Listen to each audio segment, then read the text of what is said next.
อีสังในภายนาหาที่เหนือตังอีสังในไอ้หน้าอีสังนั่นการคุกกันปักไว้ในมือ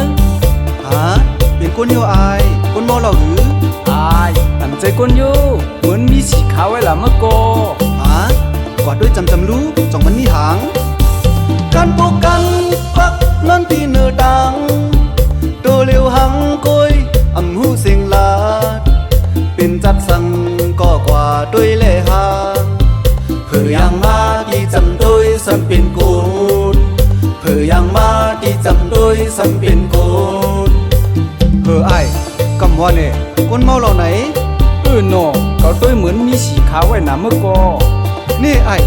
คนสีขานวันนั้นพายากำในเอามาหูคนสีขาคนสีขา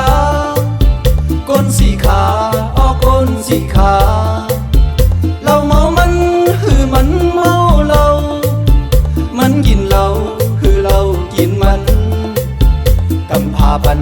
คือมันปันคือคนสีขาคนสีขาคนสีขา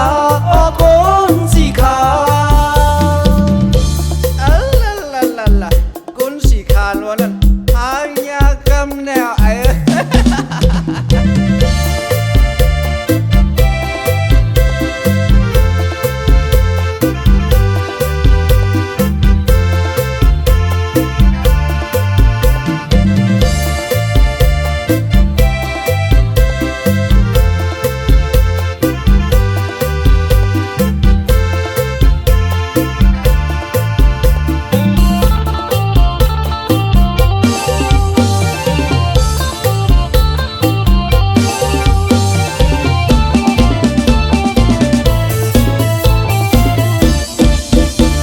เดินลับมือปอกเลเสา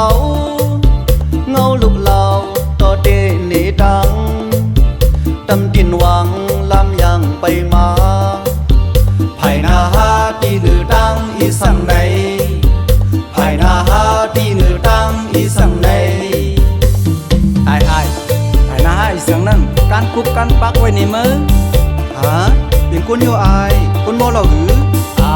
ตั้งใจคนอยู่เหมือนมีสีขาวไว้ละเมื่อโกกวาดด้วยจำรู้จ่องมันมีหางการพบกันปักนั่นที่เหนือตังดูเลี้ยวหังกุยทำหูสิงลาเป็นจัดสั่งก็กว่าด้วยเล่หาเพื่อยังมาที่จำด้วยสัมเป็นกูนเพื่อยังมาที่จำด้วยสัมเป็นกูนไอ้กำว่าเนี่ยคนเมาเหล่าไหนโนเขาตัวเหมือนมีสีขาวไว้หนาเมื่อโกนี่ไอ้คนสีขานวันนั้นพายากำในเอามาหูคนสีขาคนสีขาคนสีขาคนสีขาเราเมามันคือมันเมาเรามันกินเราคือเรากินมันกำพาปันคือมันปันคือคนสีขาคนสีขาคนสีขา